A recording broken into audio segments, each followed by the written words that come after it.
To be or not to be? That is the question that Hamlet asked so many years ago.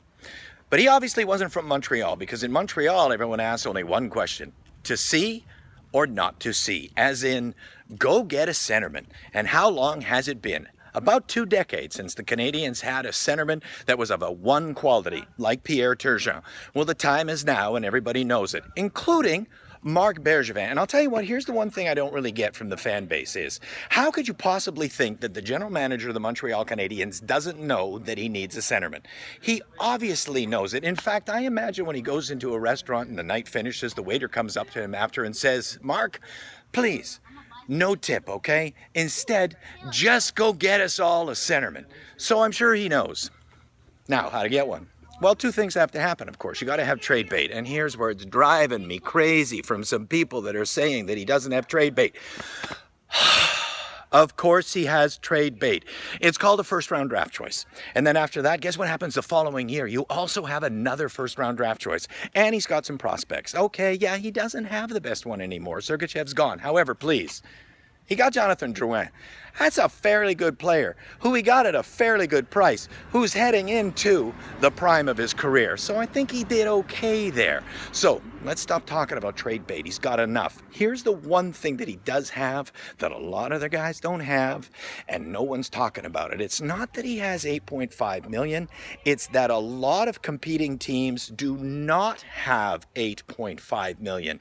You got some of the best teams in the NHL, teams that are vying for the cup, that cannot add to their roster at this point because they're up against the cap. Marc Bergevin is not up against the cap. He's got $8.5 million. After Plekanec is off the books, he's going to have $14 million to spend. Now he's got to spend it wisely, of course, right? We all understand that. So who's he going to get? 3 options. Number 1 is John Tavares. Everybody's excited. That's the best option. But if you think the New York Islanders are going to give up on John Tavares, they're going to throw a bank at him to stay in Brooklyn. So I don't actually expect that John Tavares is going to be the guy, but he could be.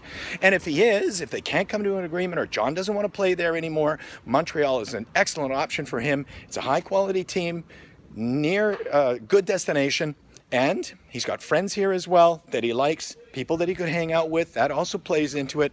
And more than that, he's got a GM who's got a lot of money to throw at him. I did mention that. Remember back there? Yeah, back there I mentioned it. So it could be Tavares, though I think the Islanders will find a way. Second choice is Matt Duchene. Now, Duchene's an obvious guy. He's not a 1C, I admit it, but he's a pretty good centerman. But the problem is Joe Sakic. The guy is paralyzed. He can't do anything. Offer after offer comes his way, and what does he do? Nothing. Nothing. So how could you trade with a guy that can't do anything? Bergevin doesn't have that problem. He's pulled off 2 gigantic deals. Drouin, of course, Subban and Weber. So it could be Matt, but again, you kind of say, nah. I think that the third guy I'm about to mention is the guy. It's Ryan Nugent-Hopkins of the Edmonton Oilers. Now, an insider from Edmonton told me that the Oilers are going to go with Nugent-Hopkins on the wing. Now, I don't know if that's going to work, but the thing is with Edmonton that we all know, they're going to be so up against the cap because they got to throw a ton of money on Draisaitl while they already threw a ton of money on McDavid. They need to get rid of some salary. They got too much strength at the center position, so it works out. Now you're saying to yourself that you don't love Ryan Nugent-Hopkins. His stats aren't fantastic, but keep this in mind. When you're playing behind Draisaitl when he's a center at times, when you're playing behind a McDavid, how many opportunities are you going to get? You're barely playing the power play. You're also known as a defensive guy who plays a good 200-foot game, so you find yourself taking defensive zone faceoffs. You find yourself playing the other team's best centermen and best line mates, so your opportunity to score points is not very high. I think that in Montreal, he would get an opportunity to shine, play on the power play, play with the best players, and really show that he belonged as the number 1 choice overall. In conclusion, I think it was a great idea when I was a young man to learn how to walk and talk at exactly the same time. It's really coming in handy today. For Recruits.ca, I'm Brian Wild.